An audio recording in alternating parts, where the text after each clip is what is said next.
Pete Morgan, Mart TV. Some of you shooters might recognise this. It's a Marlin 1895, which is their big bore lever action. Marlin have been sort of familiar face on the UK shooting scene, mainly in pistol calibre lever actions. This one's in 45-70, and they had a hugely good rep. At one stage they were bought by Remington, and Ruger picked them up quite unusually. And what we have here is a Ruger made Marlin 1895. So they owned the company, they set up a production plant, and I have to say that having owned an 1895 when I was much younger, a black and wood one, not this finish, this is of that quality, if not better. And you can tell it's a Ruger gun because prefix the number is the letters RM, Ruger Marlin. Okay, this is the trapper model called the SBL, which is the stainless big loop lever. Here we see the threaded end cap. It's a nice job actually, well done. The magazine tube is about 1/2 inch short, so no problem putting moddies on. This is the tritium front sight. So it's sort of a radioactive type material, glows in the dark, and it's a completely fixed blade. As you can see, the barrel is pretty thick. The laminate is very nice, very nicely done, and it's quite pretty. We see the butt. Length pull's 13.3 inches, so a little tiny bit short. Got a nice fat recoil pad on, which in the calibre 45-70 it's not a bad idea to have. The rear sight is what they call a ghost ring, which is basically a big hole that you can see. As you can see there, lift up, you can see the tritium insert in there, look through, but it's also adjustable for windage and elevation. Not a lot, but it's enough to get it 0 for say 50. Here's the hammer. That's full cock. And if you listen again, it clicks. That's half cock. So you can carry it, you don't need to have the safety on, you can carry it like that, and if you want to shoot, just thumb it back. The hammer extension on the spur is an excellent design because it really does allow you to just cock the gun so easily. The safety is a cross bolt. It pushes right to left, like so. Red line indicates fire mode. The bolt is now fluted, which I suppose would make it smoother if anything got inside there. Looks quite cool. So that's the loading port, nice big flat. And this is the big loop lever. Some people think it looks a bit weird, but what it's designed for is for winter use, where the shooter wearing heavy gloves or sort of shooting type mittens, so they can still get their hand in there to operate it. And it's quite a common thing. Guns like this are the sort of the chosen artillery of Alaskan type game guides. It's a hard hitting caliber, and they tend to use it for defense against bears and large wild animals. As you can see, nice checkering here, and that's pretty much the rifle, apart from it's got QD sling studs forward and back. And say this one is in 45-70, which is a great cartridge, as we shall see. And when we shoot the thing, we've also got a scope to put on it, so we'll look at it a little bit differently. The only thing I would say is, if you want to retain the iron sights, you'll need high rings. Otherwise, if you've got low rings, then you've got to take the rear sight off. I mean, some people I would know who'd hunt with this would hunt with the iron sights only. Just a word on the caliber 45-70. It's an old black powder cartridge, it's rimmed. There's nothing a lot to recommend it, apart from the fact it's an absolute walloper when it comes to game.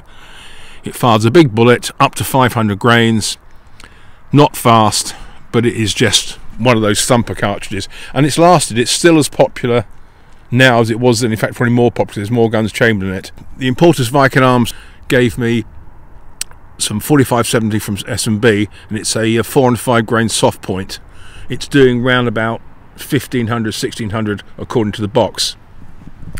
Next we have quite the revolution in lever action rifle ammunition. Hornady's Lever Evolution. This is a 325 grain FTX flex tip, and what it is, on a tube magazine like this gun, if you stack the cartridges nose to tail and they're pointed, there's every chance the tip of the one below can strike the prime of the one above and cause a chain detonation. I've seen it happen. It's very impressive but pretty scary. And there's no way around it. So what you have, all these flat nose type bullets have a low ballistic coefficient because you've got to use flat nose type bullets to stop that happening. Horner, they came up with the idea, this polymer tip here is made of a rubber, very flexible, And what happens is you have a much more pointed bullet with a higher BC, and you can push it quite fast, and accuracy wise it really does double the sort of the accuracy of the rifle. So this one's a 325 grain bullet, and they're quoting around about 2,000 feet per second, which is pretty respectable. So that's the ammunition, but don't discount the old 45-70 because it's oldie but goodie. Okay, let's load up. I've got little Leopold 5 to 1.5 by 24 on the gun, which suits it nicely. I've also put on a stock bag, so I'm getting a bit of a sissy now, and it just raises the head a bit from the slightly lower comb. Also, it gives a bit of recoil protection. Though saying that, the S&B 405 load is quite smooth to shoot. So as ever, rounds go in.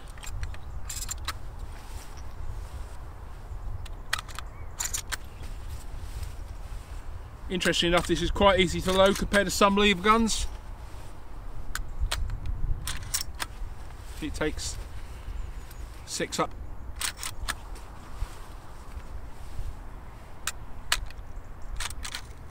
Last one. Crank it on. Safety catch is on. So I'll show you how it works now. Basically, if you don't want to use the safety, you can squeeze the trigger and lower the handle to half cock. And if you need to shoot, just pull it back. Or conversely, you can have it ready to go. Press the safety cut across and you can shoot. One thing I would say, the lever action, because of the fact it's got a hammer rather than the striker, lock time, as in the time between pulling the trigger and the cartridge firing, is slightly longer. So you need to have good technique and make sure you're on target as you shoot. Okay. Cock, safety off.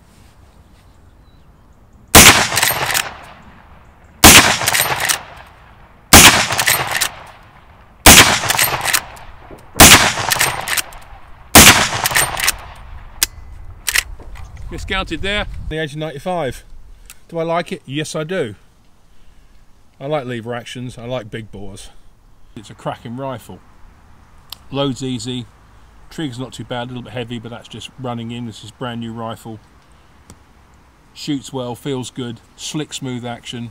I'd probably recommend putting some paracord on here just to protect the back of your hand if you shoot this a lot.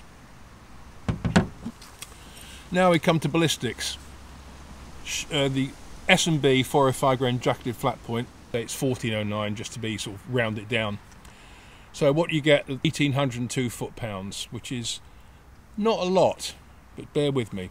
At 100 you're doing 1,231 feet per second, and that's dropped to 1362 foot-pounds, and at 200 it's 1095 feet per second and 1079 foot-pounds. Okay, that's not amazing. 45-70, it just fires a big dustbin sized bullet. It does the business. I've seen people hunt with original trapdoor Springfield carbines with a lead load, the flat nose bullet in Canada, and it stops everything it hits. So that's why I thought it could make a very good pig gun. Group wise, again, was surprising. The S&B was grouping, as you can see in the pictures, 0.683 inches. This is at 50 yards, which is a sort of probably the distance you'd shoot 50, 100 yards with it. And the Hornaday was grouping at 0.519 inches, which was very good. As you can see, it just did a nice little clover leaf. Again, with the Hornaday to 1950, and that means 2,498 foot-pounds, which is more like it. It's a lighter bullet, but it's going faster. It's 325 grain. 100 yards, that's dropped to 1558 feet per second and 1751 foot-pounds, and at 200 it's 1305 and 1228 foot-pounds. As you can see, it's not really an amazing long-range cartridge. However, the XTP Hornaday load has been specifically designed to give lever guns an edge in terms of ballistics compared to the flat-nose projectiles. So it's down to you. However, the 405 grain shoots nicely. The Hornaday is a bit sharp, but if you're hunting, it doesn't really matter. So, but again, it does illustrate what do you really do with a 45-70. I love them. I think it's a great cartridge. But okay, great gun. I really like it. If you do, You can work out what you want to do with it. If you're happy with it, then that's all I want. Okay guys, if you liked it, comment, tell your friends, support the website, and if you want to speak to me about anything, it's the usual, pmore.shootingsports@gmail.com. And I'll see you later.